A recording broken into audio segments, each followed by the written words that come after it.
Robert. Hello. Want to soda? Thank you. That's very kind. Yes, maybe. Thank you. The court system in the United States presumes a defendant are innocent until proven guilty by a jury of their peers. But what happens when the suspect gives a full confession of murder, waives his rights, and leads the police to the weapon? Guilty, right? It's not always that simple.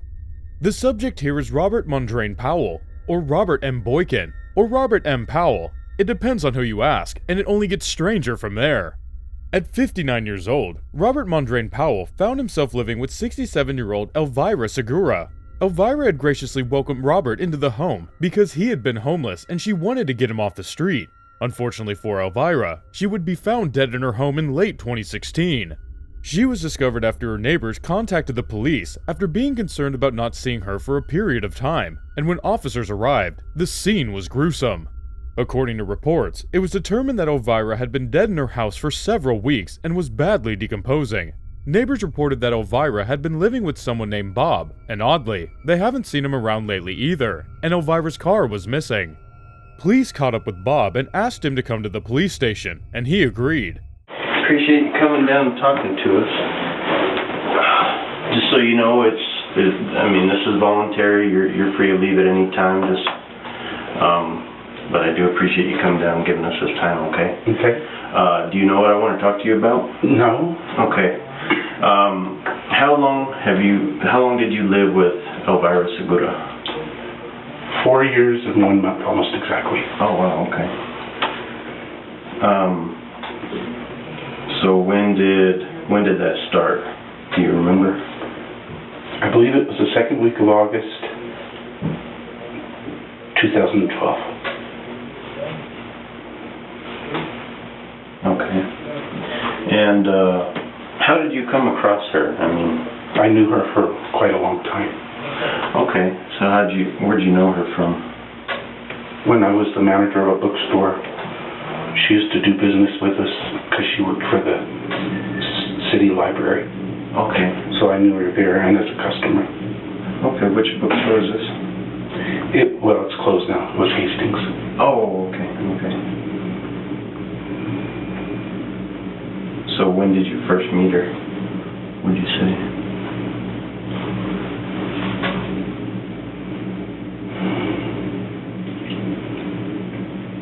It had to be around 2001 when I started doing school and municipal accounts. Right around there. Didn't know her until better socially until about 5 years later, maybe. Okay. Okay.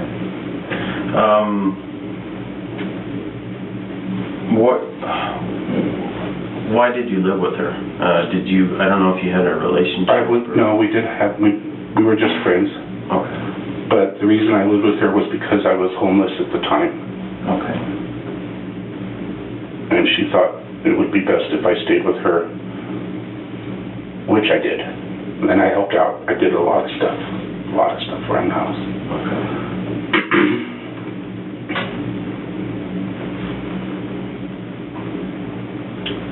And when did you live with her until? About 4 weeks ago. 3 weeks. 4 weeks ago. 4 weeks ago. So I think. Yeah, sounds right. What is today? Today's October 14th. It might have been a little bit more. It's been more than a month. More than a month, okay.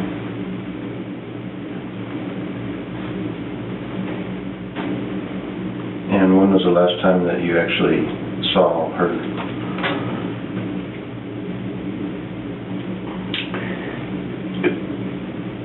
It was a Tuesday evening, but I can't recall the date. Okay. It's been about a month and a half. It's been more than a month. It's been more than a month. On a Tuesday evening? Yeah.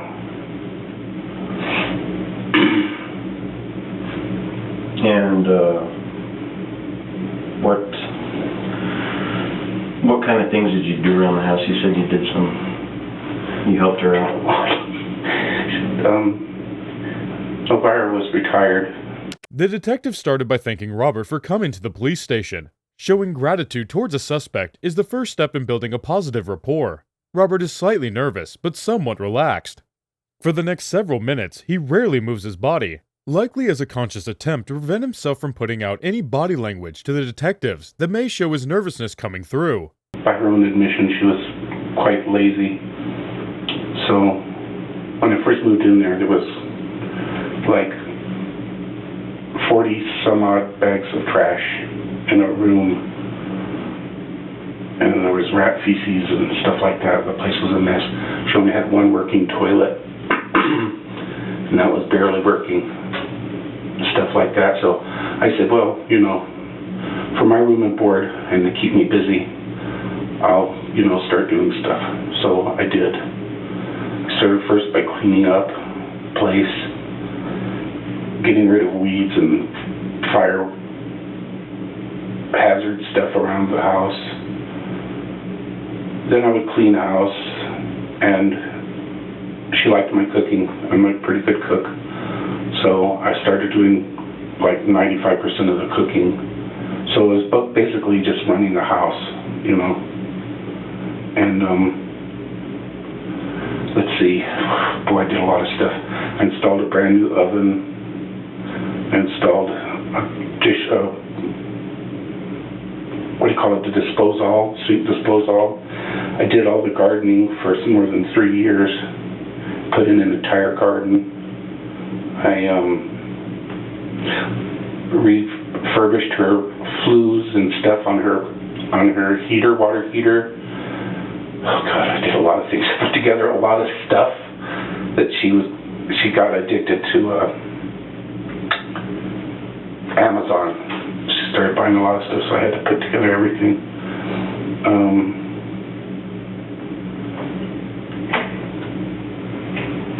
Pretty much kept the house in pretty good order. And then, oh yeah, helped take,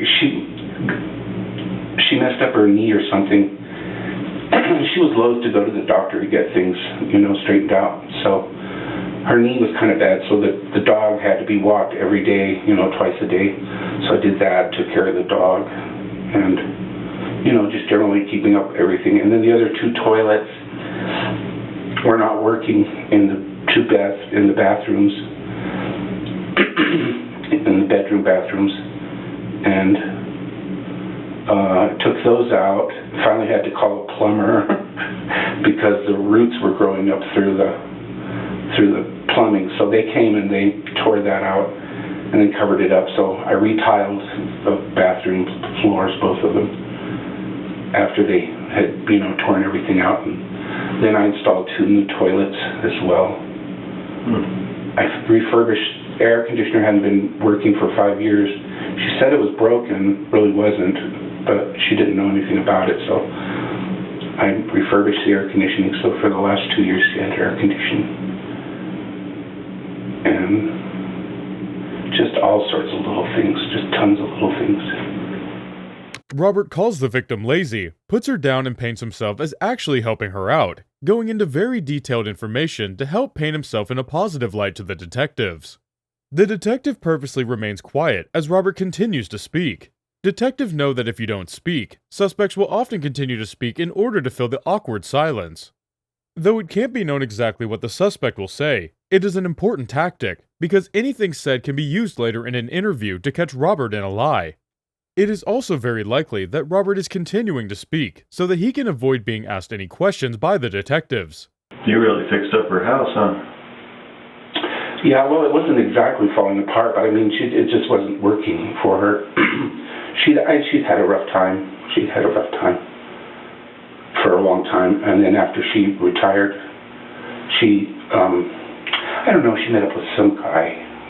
The detective builds on Robert's characterization of how helpful he seems to be in an attempt to show empathy and reassure Robert that he believes he has been good to Elvira. I don't remember his name, but he was Polish. Edward something, I think. Don't remember his last name.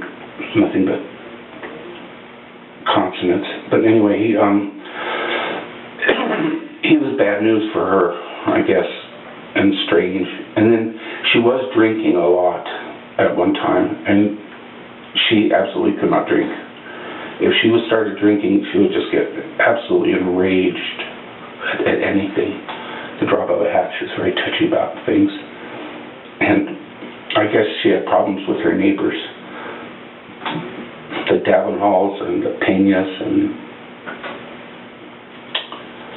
what's his name, Dr. Frazier next door, I guess. They took out a restraining order against her. I don't know how long that lasted or anything. I think it was still in effect when I moved in there, I'm pretty sure. But I don't know, I don't recall. But so she was just like livid with her neighbors for doing that to her. She just was kind of hard to get along with them. And Carl was making too much noise across the way. She would get up, run over there, and I tried to stop her. But she would get up and run over there and start yelling at him for making so much noise. And so she wasn't. But she did have one neighbor, Elvira Garcia, down the road, who was a friend of hers. Oh. But she lived down the road. So, but just, friends in passing. Yeah. Because they had lived there for quite a while. But, yeah, so anyway, this guy caused trouble, and finally he had to split because it was just too much hassle. And then Carl called the environmental department or code violations or whatever it is, because her septic system was malfunctioning. She needed a leach line, I think it is. And I told her, I said, well, I know how to put it in, but I said I can't do all that digging by myself. So she called somebody finally, but she ignored it. Now I know she got the warrant, or the, what do you call it, not the warrant, but the, whatever it is where you have to appear in court. I know she got it, but she said she didn't, and then so they called somebody to come and pick her up. She had to spend the night in jail, and she didn't like that much either. And so she finally, real quick, because I told her, I said, you got like 90 days to get this done or you're going to be in trouble. So real quick, she called somebody, and they came out and put out they dug the line, or they dug the hole, and I got the stuff, the material to do it with, and I put most of it in. They did the connection, but I did most of that myself too. It wasn't hard, but I didn't have the equipment to dig the hole and stuff. So, but yeah, she'd had some problems with some people. She didn't really talk to too many people, really. And she got kind of bad where she would have problems talking on the phone. Like if she needed to call in a prescription or something, I usually had to call a prescription in for her. I used to work for a company that was a pharmaceutical company, so I knew how to do it. I'd call in her prescriptions for her. She'd get all, I don't know, just kind of freaked out sometimes on the telephone. And she just didn't really have any close friends. Every once in a while, somebody would call. Somebody, I can't remember her name, I think it was Gail. I'd never met her, but was an old friend of hers and called. And she called 2 or 3 times, I think. And I said, this lady keeps calling you should call her and let her know that you're still around and stuff. And so, but she never did. No, she just became kind of reclusive, I guess is the word. Oh. She didn't like to go to the store. Sometimes it would take her a day and a half to get worked up to go to the store. She'd have to force herself. And she had the ups and downs and stuff really bad, kind of sometimes pretty severe. She would get her prescriptions, and she would, I don't know if it's abuse or overuse. I don't know. Either way, it's not doing your prescriptions right. And she would like take a bunch, right, as soon as she got them. Like I think it was alprazolam was one of them. And then she was on a form of Xanax. And she stopped taking her blood pressure medication, which she wasn't supposed to do, but she did stop it. But she would use it all at once, you know, and then she'd like lay around for like 3 days, just lay around, and then she'd suffer withdrawal. I could tell it was withdrawal because of the way she was behaving and stuff like that. And she was kind of up and down, not kind of, a lot, up and down. You said she didn't have a lot of friends. The entire time I lived there, let me think.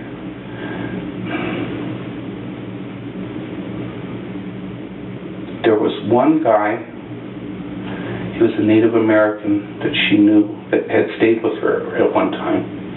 I'm sorry, I don't remember his name, I just met him the one time. And he stopped by to see her, but he hadn't seen her in like more than 2 years at least. And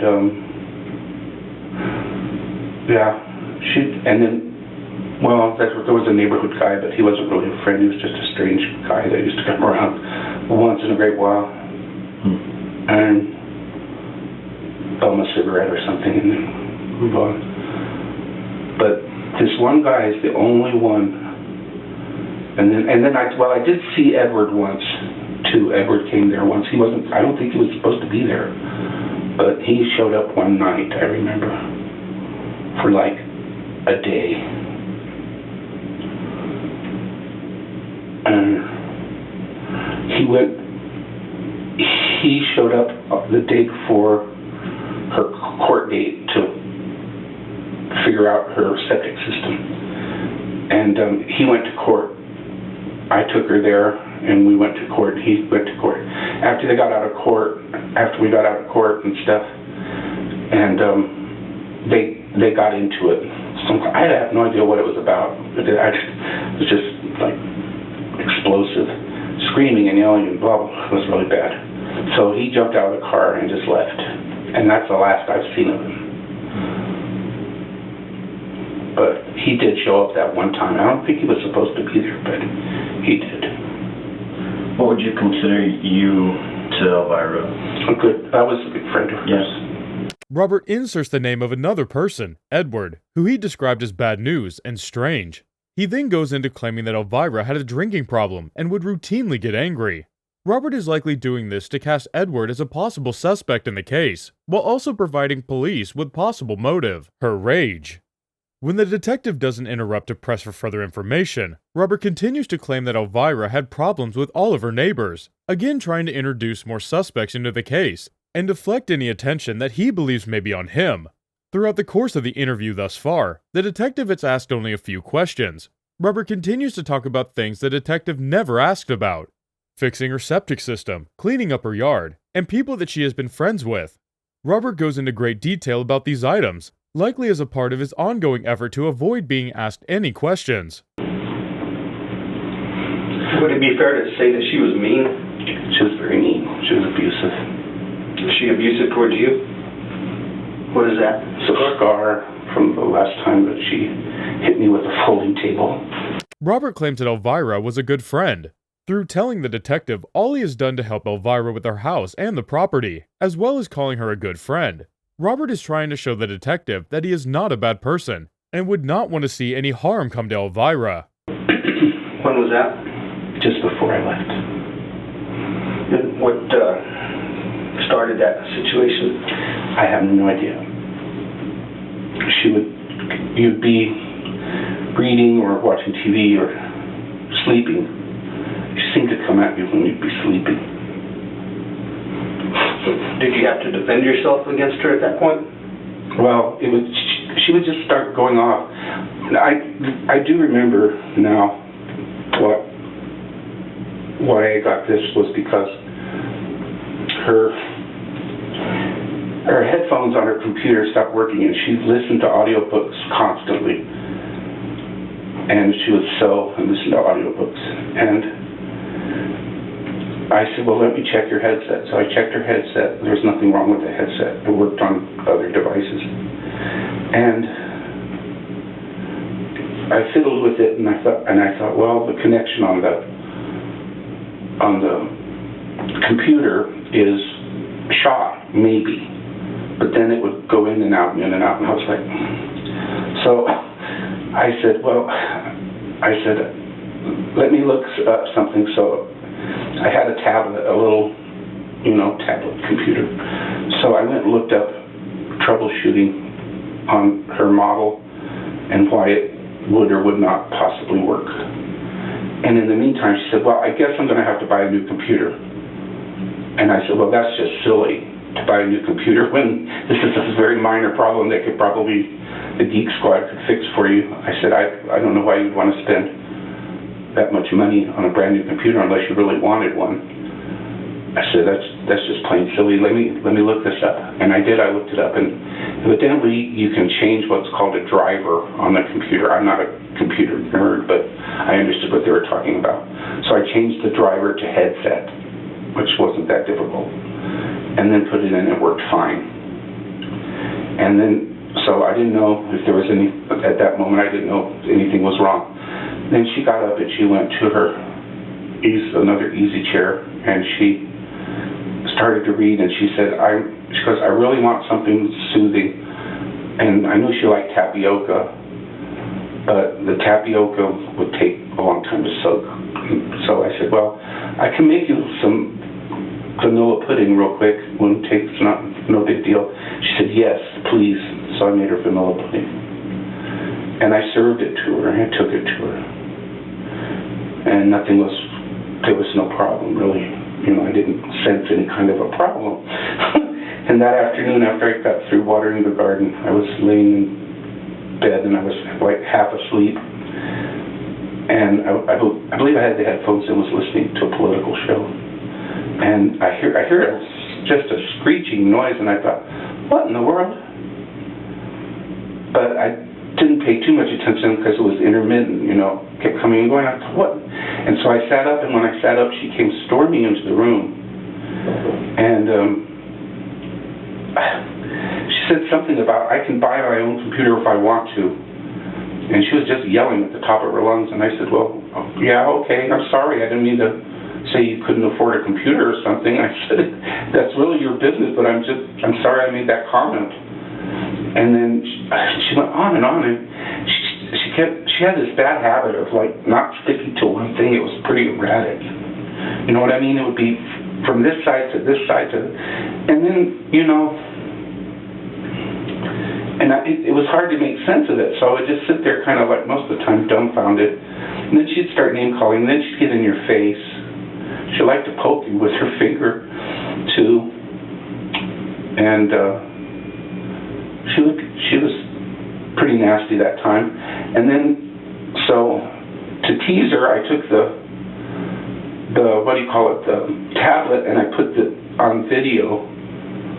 I thought, well, maybe she'll calm down. And I was filming her in her rage, and she did not like that at all. I meant it as a joke. It was evidently she didn't like it. And she got really, and then so she left, and I thought, well, good, that's over, because she calmed down and there was no problem. So then later that evening, I don't know what time it was. I know it was after dark, and I was watching a YouTube video of some sort.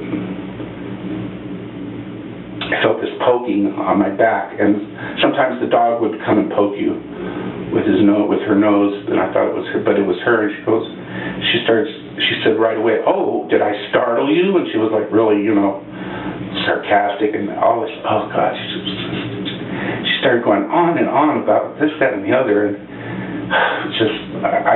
I don't remember, to be honest with you, what all the raving was about, but it was all over the place. And then so I went to turn around to put the laptop, the tablet. It had a little case thing, and I went to put it down, and I pushed it aside to the side of the bed, and she grabbed it, and she had a habit of destroying her own property too, she did that with, the second one wasn't her fault, but the first one was, if I was watching TV, and especially if because I had these wireless headphones, if I was watching TV, she would yank the TV with the wires and everything away, and she yanked it so hard that it fell down on the top of the console that it was on, and it cracked the screen just all to hell. And I was like, why are you destroying your own property? I just was like, couldn't believe it. She did that. Well, she took the tablet this time and then threw it across the room. In addition to describing Elvira as abusive, he also shows a physical scar he claimed as a result of Elvira hitting him with a table while he was sleeping. Robert continues to portray himself as a victim, with Elvira being an aggressor who would often poke him with her finger, and something appears to greatly offend him. And just shattered it. One whole side was totally shattered. And I was like, oh, great. And then, you know, so I wasn't going to respond to that if I could help it. And then she, and I told her not to do this before. She liked to take her hands and put them around your neck or pull your, you know. As Robert discusses some of his interactions with Elvira, he downplays his own contributions, such as when he was recording Elvira as she was in a rage, claiming that he did it as a joke. When he describes Elvira's actions during those encounters, he emphasizes how she has broken her own property, as well as a tablet and television of his own. He also demonstrates how Elvira grabbed him by the shirt. Your shirt, whatever, like that, and pull you into her face while she yelled at you. And I told her, don't do that, please. I said, you don't have the right to do that. That's not right. And I screamed at her once about it. I mean, I screamed at her, yelled at her, don't do that. And it didn't seem to have any effect. And this time she started it again. And I turned around and I rolled up kind of like on my side. And I was just like trying to ignore her while she was going on and on. The next thing I know, I hear there was a little, like a TV tray, you know, a wooden TV folding tray there with a fan on it. And the fan went crashing to the ground. And I didn't see her do it, but certainly I felt it. And I turn around and there it comes crashing down on me. Oh, hit my arm and my head, like right there on the top, and then it hit my arm. And I was, oh, and she whacked me good too. She whacked me good. It splintered the table. And then she grabbed the TV remote, which was a great, kind of a big affair, a big thing like that lights up, and she threw that in the same direction which was towards the bathroom, that she threw the tablet. And, but it bounced off of an easy chair that was there, and I don't think it hurt it. Well, and so that was that event. Robert makes sure to let the detectives know how much it hurt when Elvira allegedly assaulted him. How did you defend yourself against that? I didn't want to hit her or nothing like that. I had that once.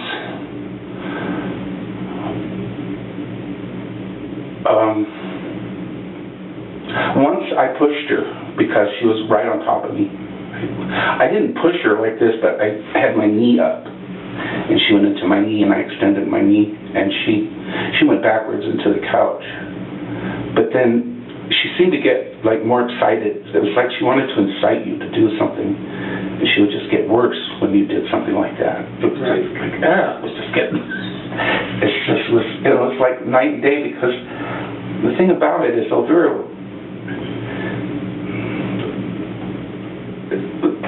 a generous person, you know. She's a generous person. She's real generous, and you know, but it's like this, like yin and yang thing. I don't know how to describe it. It's like, and then there was always attention to it too. And one time, I used to try to avoid her. What I would do is like totally remove myself, which really made her mad too when you did that. Once she was listening into a conversation that I was having on a cell phone, and I don't know where she got the idea that I was talking about her, but she got like real paranoid, and I referred to something as stupid, but I didn't say Elvira is stupid or anything like that. But she went into a rage and started yelling at me while I was on the phone to this person. And the person I was on the phone with was like, what did you say? And I said, I don't know. I said, but she's mad about something. I said, I better hang up. So I did. But she went into the house and she didn't say anything more after that. I think she went straight to bed. And I left my cell phone out on the porch, on a table there, an old coffee table. And I just forgot about it, I guess. And so the next day, I went to go get it, and it wasn't there. And right away, I knew she had taken it. So, which really was not that big a deal because I don't call that many people or anything. And I figured, well, she'll get over it and give it back to me or something. But another thing was she wanted you to be wrong and to apologize. And a lot of times I just wouldn't. I said, I don't see what I did wrong, Elvira. This doesn't make sense. Doesn't make sense to me. I said, but whatever it is, I'm really sorry. Well, you're not really sorry, God, just go on. And so I thought, well, she'll eventually give me my phone. The next day she was real tight-lipped, but she wasn't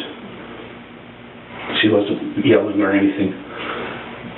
And then I think it was the next day after that, then she started in again. She started going on and on about how Elvira is stupid and stupid me and how could I be so stupid. I said, I don't know what you're talking about. I never referred to you as stupid, Elvira. And I said, and when you listen into a conversation and you get it wrong, I said, it just makes it even worse. I said, because I wasn't even talking about you. And so it just didn't stop. So she started the physical stuff again, getting in your face and things. And that's the time when I yelled at her. And I did tell her, I said, Elvira, I yelled, screamed at her. I said, you have no right to touch me. Don't do that. Stop it. And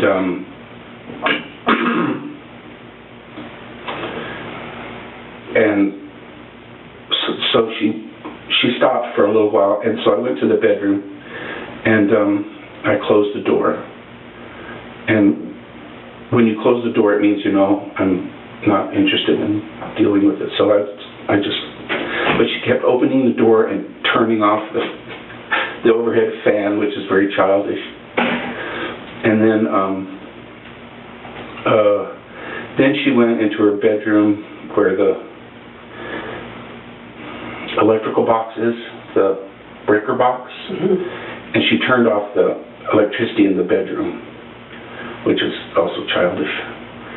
So a lot of times, instead of just talking about something and saying, well, you hurt my feelings, or I got the impression, she would just go off, and this was one of them. It was pretty bad. But, she didn't turn off the electricity in the bathroom. But anyway, so she kept coming back and forth, and finally I said, Elvira, enough. And so I closed the door, and it didn't have a lock on it. The detective carefully phrases his question as, how did you defend yourself against that? Giving Robert the opportunity and ability to claim that his answer, whatever that might be, was an act of self-defense. This bolsters the rapport in the room, as well as encourages Robert to continue talking about the event. It's important to note that Robert says, I did not want to hit her. This is Robert's way of being able to tell the truth to the detectives, as he may believe that he did not want to hurt her, even though he did. Which is, it's a good thing it didn't have a lock, because, that would have enraged her probably more. But anyway, I pulled the... You think she would have broken the door or something? Oh, that wouldn't have been hard, that's for sure. But, she had slammed it. She had a penchant for slamming doors, which always just made me lose it. It made me so nervous because I can't stand that. But so what I did was I pulled a kind of a heavy desk, not too heavy. I pulled a heavy desk in front of the door because it opened in, so I could put the desk there. So I put the desk up there, and I put a chair against it, and so she couldn't really get in. She could jam it a little bit, but so she was screaming through the crack, and she got tired of that. So, and then she came later and started saying, "Do you want your phone?" Really sarcastic. And I said, "Where is my phone over here?" I said, "Over there, that really does not belong to me. That belongs to SafeLink, which is the company that gives them out." And I said, "So, that really does not. It's not my phone. I get to use it, but it's not really my phone." I said, "So you really shouldn't be stealing stuff like that." And she wouldn't budge on giving it back. So I said, "Enough." So I kept the door closed, and she could push it open. And I think I stayed in the bedroom for I want to say three days solid. Almost 3 days solid. And I went to bed, literally, and just slept. So you wouldn't go out to use the restroom? No, well, there was a restroom there. So in your bedroom? There's a restroom in the bedroom that I slept in. So, and I didn't watch TV. I might have listened to the radio, but several years ago I was diagnosed, well, twice, I was diagnosed with PTSD. So my reaction when something like that happens that doesn't make sense is to just like go away from it. I just don't want to get into it. I don't like to argue. I don't like to fight. I had enough of that when I was a kid.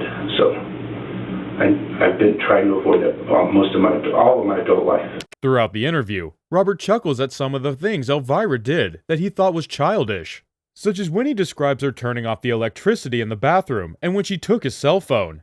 This is likely Robert's way of covering up the fact that those things did truly anger him. He believes by laughing about them that the detectives will believe that Robert was unaffected by Elvira's childish actions. Well, as mean as he sounds, nobody would blame you for defending yourself. Yeah, but you're not supposed to do that. No, but sometimes it happens, right? Well, it's a case of he said, she said, and stuff like that, I know. And, well, eventually she got mad, and she called I don't know who it was, state police or the sheriff, I don't remember who it was, but a very nice, smart law officer showed up, and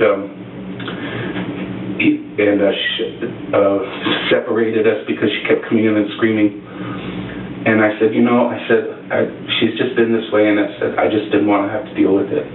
So I shut myself up in here. And I said, and I know it makes her mad, but I said, it doesn't seem very rational. So is that why you left? This happened once before. This was another incident. No, it was not because of that, but... Why don't you tell us why you left? Anyway,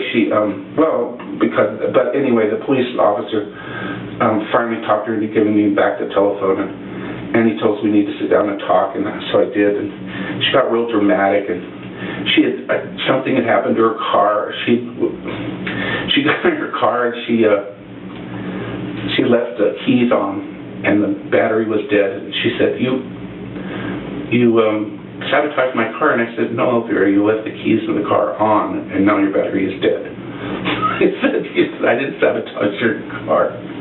So I called a neighbor, and she came over, and we put the boosters on it and fixed it up and stuff like that. And she got on the phone, and she was calling her son, and saying she was going to kick me out, and this, that, and the other, and blah, blah, blah, and that I called her stupid and things like that. And he calmed her down and told her, he said, no, well, you're really going to cut your own throat by doing that, because, he's the best person that you've ever had stay at your house, which was nice to hear. Yeah. Because he did recognize that. So right before you left, you had a yard sale? Yeah. Can you tell me about that? Yeah, she had some stuff that she wanted to get rid of, and she had kept ordering these things. We needed some of them, and I'd used them, and I was glad to get them, but she wanted a cordless drill, so she ordered a Makita, but it wasn't cordless. She didn't pay attention when she ordered things. A lot of times I'd say, Elvira, let me look at it first if you don't mind, so that we don't. And she hated to send them back because it was a pain in the butt. So it wasn't what she wanted. So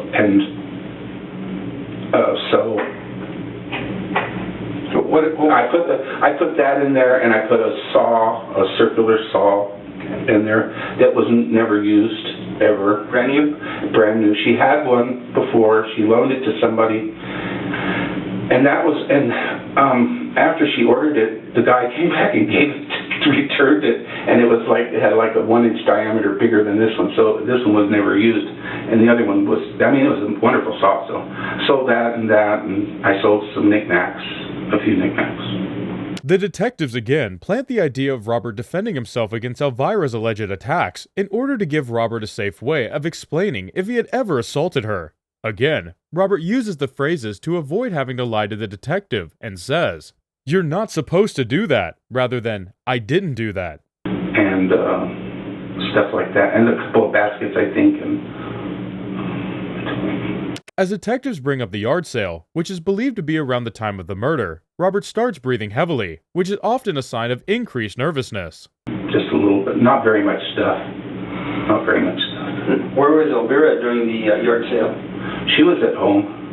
Was she inside? Yeah. What was she doing? Sewing. Sewing? Yeah, we talked to some of the neighbors and they said that they didn't see her at the time. Well, yeah, she was there. I spoke to her on the porch, as a matter of fact. At one point, to ask her a question about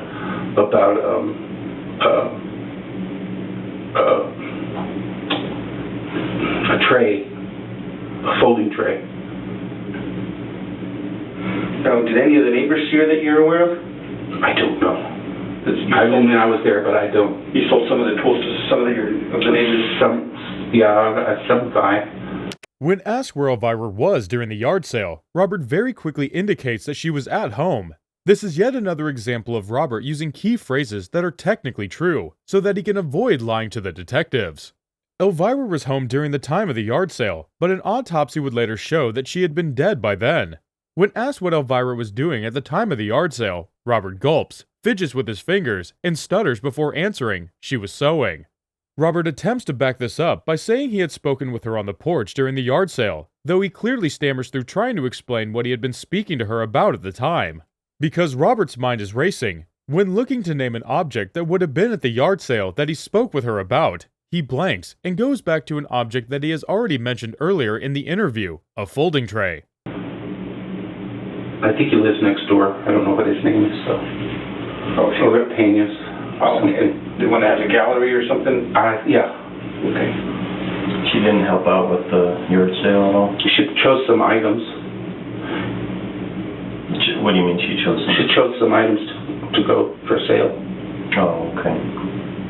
Because she had all these, like, tons of baskets. And then she bought a thing on Amazon again, and then put it together, and it was a shelving unit that rolled and had a bunch of baskets in it. She thought she got that straightened out the way she wanted to, so she had a multitude of these bags. They were like taking up so much room. I was hanging them from the ceiling. There were so many.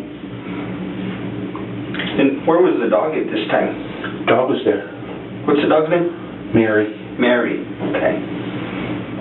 Yeah, because the neighbors said that they didn't see Mary either. They were concerned over Mary because she's sick. Mary's very old. She's very old. She's just old. Is she on medication or anything? Who would give her the medication? Now, that was Elvira. Okay. Almost always. Every once in a while, like if she wouldn't get up for a few days, which wasn't that often, she was usually up every day. And no matter what she would do, she would get up usually and feed the animals, the cat and the dog. And then, and how would she do this? I mean, how much food would she give them? Just a little bit? Would she give them a lot? she was on a prescribed diet. It was like, I think 2 scoops and then a can of Alpo, and then she'd crush up her medication and put it in. Oh, okay. And I did it a few times. Not too often. She was pretty good about doing that. So before you came here, you were talking about this scar. Was that right before you left? I'm sorry? The scarf that you got on your hand? Yeah. That fight that you guys had? Yeah. Was that right before you left to us from Santa Fe for Nambe? Yes. Can we talk a little more about that? Sure. So you said she swung and hit you with the table, correct? With the little, where you eat? Yeah. And what happened after that? Robert is increasing to show signs of nervousness, now rubbing his face excessively and adjusting his hat. We got in,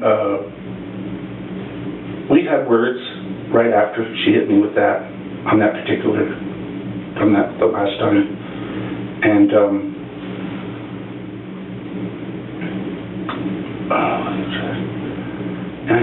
I said something to her. I said, that's like assault and battery, Elvira. I don't want you to go to jail And I said, because I don't know who's going to run your house.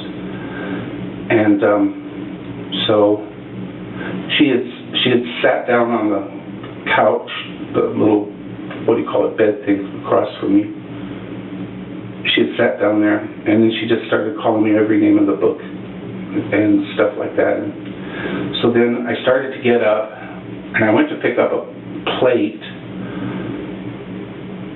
that needed to go to the kitchen. And I went to pick up the plate, and then she started in again and started hitting me with her fists. And then she blocked the way. She ran in front of me to the door, to the bedroom door, blocked the way, and then started taking swings at me, which she's not very good at doing. And so I got enraged, and I pushed her back towards the center of the room to get her out of the way. Despite being so talkative in the earlier part of the interview and going into great detail about everything, Robert is now searching for words, stuttering, stammering, and making incomplete sentences. I don't know if I grabbed her like this and moved her, and I said, Elvira, get out of the way. And I moved her, and at one point she went down on the floor, and we got into it, and I hit her. I hit her head, or she hit her arm when she fell, and it did not sound good. It sounded like it hurt her. And also, I went to tell her, get up, Elvira, just get up. You need to leave the room. And she was having trouble getting up in this and the other, but she was just still cursing me. And I lost it, and I pushed her back down onto the floor, and I hit her head several times, I know, on the floor, which was a brick floor. Do you try to stop her from talking at any time, to put your hand over her mouth, or? Robert begins to change his story about the nature of the argument he told the detectives about. Earlier, Robert mentioned having to push Elvira one time with his legs as he was laying down to get her away from him, and now Robert is admitted to pushing her while standing up and hitting her in the head. Robert slips up and tells the detectives that he pushed Elvira down a second time and hit her in the head again several times, despite just seconds ago claiming that she stayed on the ground while she was screaming at him. No, I didn't do it. Your hands on her neck? No, I didn't do that. No, but I did hit her. Okay. And what happened after that? And then I was just so angry. Just absolutely angry. And I said, you need to go. I said, you're bleeding over here. You need to go to your bathroom, and you need to clean up. And she seemed a little bit stunned, but she was still just really absolutely livid, and screaming and yelling at me and everything else. And so I told her, I said, now. Robert appears dejected and exhausted. He is slouching, sighing, and his tone of voice has drastically changed since the start of the interview. Now I've done it. I said, I'm going to go to jail because you made me lose my temper. And I said something like, I really don't want to go to jail over something like this. This is ridiculous. And I was mad, but measured. I wasn't screaming or yelling or anything like that. But she wouldn't give up on it. She wouldn't stop. How did you get her to stop? She followed me into the bedroom, and I went and I reached in under the cushion in the, what do you call it, the folding bed, the day bed, the futon bed, and I pulled out a gun. Robert tries to cast blame onto his victim. You made me lose my temper. And when she went back to her bathroom, I pointed it at her, and I told her, you need to really relax and calm down. I said, this is enough, this is over. And I kind of lost I don't really remember. I remember saying, this is enough, it's over. I don't remember. And I was talking at her, but I can't remember everything I said, to be honest with you. And so at one point she reached down and got it. She had thrown a bunch of stuff like that was on a folding tray, not a folding tray, just a wire shelf.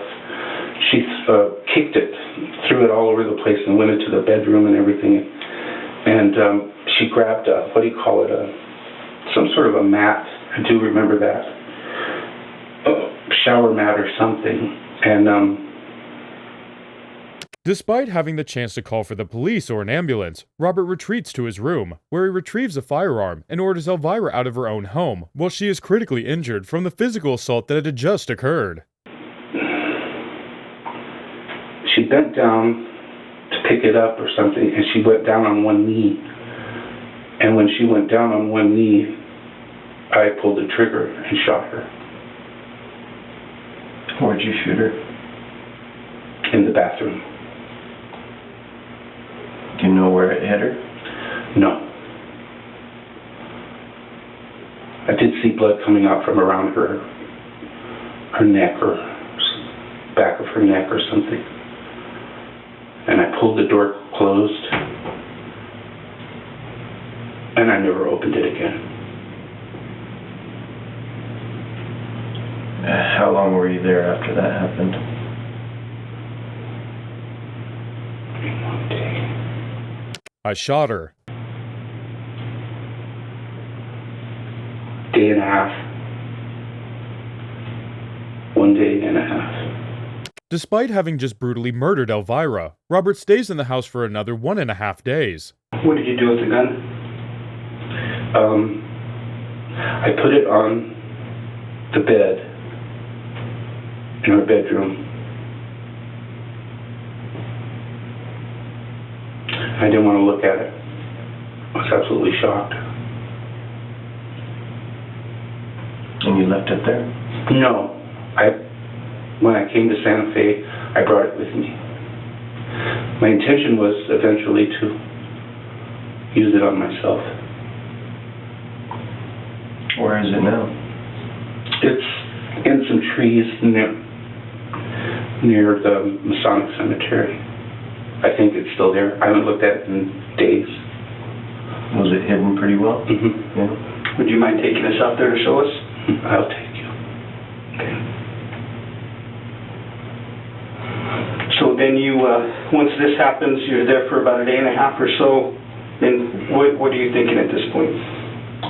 I was thinking that I was going to try and come to Santa Fe and, no, not Santa Fe, Las Cruces, and I decided, well, I'll just take the gun, but I didn't want to do it there. So, with what little bit of money I did have, I had enough for like a tank of gas and a half, something like that. I came to Las Cruces. I just drove straight down. And I was gonna, twice I came really close to pulling the trigger, but I didn't. What'd you do with her car? It's in a pecan grove.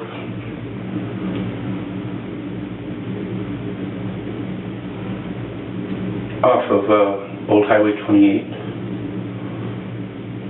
Why'd you leave it there?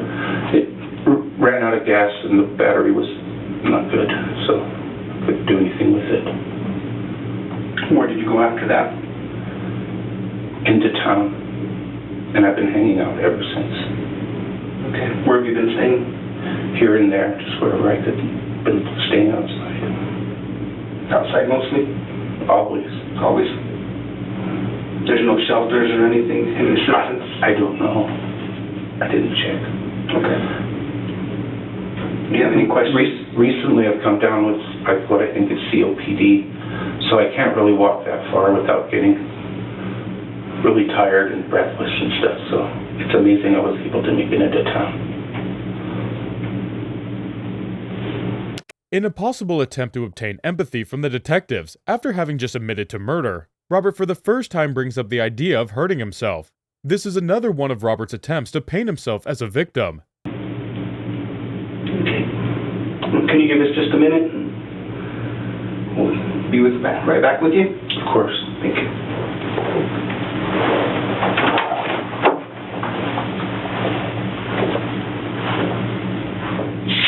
Detectives request a break, likely because they weren't expecting a complete confession within the first 40 minutes of the interview, and having only asked a handful of questions. The detective will use this time to gain their thoughts amongst themselves and their colleagues to see what other information that they want to glean from Robert.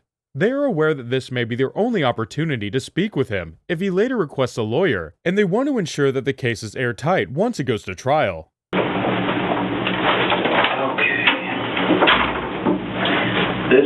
This form here is advice of rights. Do you know how to read? Okay. So this just explains your rights to you from this point forward, and just like you to read it over, and then we'll fill in this stuff if you agree to it.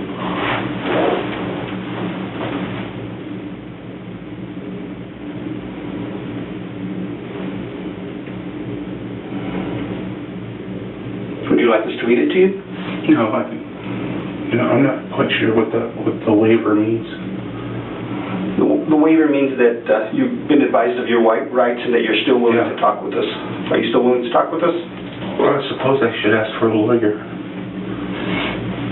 I don't have one, of course, but...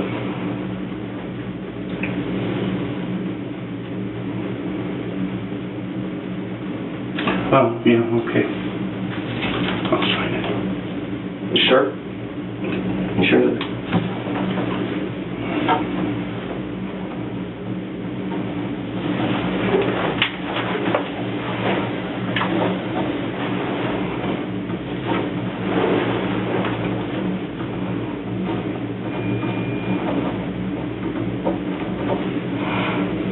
You're signing this of your own free will. We're not forcing you to do it. No. Okay. But you have the right to remain silent. Anything you say can be used against you in court. You have the right to talk to a lawyer for advice before we ask any questions, and to have him or her with you during questioning. If you cannot afford a lawyer, one will be appointed for you before any questioning, if you wish. If you decide to answer questions now without a lawyer present, you will still have the right to stop answering at any time. You will also have the right to stop answering at any time until you talk to a lawyer. And here you've said that you've read this. I've read the statement of my rights, and I understand what my rights are. I'm willing to make a statement and answer questions. I do not want a lawyer at this time. I understand and know what I am doing. No promises or threats have been made to me, and no pressure or coercion of any kind has been used against me. You agree with that? When detectives return, they will provide Robert with his Miranda rights. Up to this point, detectives were able to speak with him without advising him of his rights, because you are only required to be read those rights if you were a suspect who is in custody and being questioned. When detectives began the interview, they likely started off just interviewing Robert as a potential witness who used to live with Elvira, so he was not technically a suspect. In addition, the detectives made it clear that he was free to leave at the start of the interview, and thus was not in custody. Even further, the detectives only asked a small handful of questions. Robert did most of the talking. Honestly, no lie whatsoever, that I never, ever precipitated an argument. I never started one just to start an argument. Never, not once. It was always hers. God is my witness. That's the truth.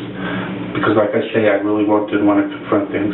Now, if I made her mad, I guess I was the cause of it, because she took something, But she got really mad when I wouldn't say I'm sorry, Every time I'd say I don't know what I did. I don't know what I did. And then I lost my mind. I just lost my mind. After admitting to shooting and killing Elvira, Robert returns to his normal demeanor, speaking clearly in full sentences and going into detail about topics with the detectives. Despite having just admitted to murder, Robert is overly concerned about convincing the detectives that he never started an argument with Elvira. It was always Elvira being an aggressor.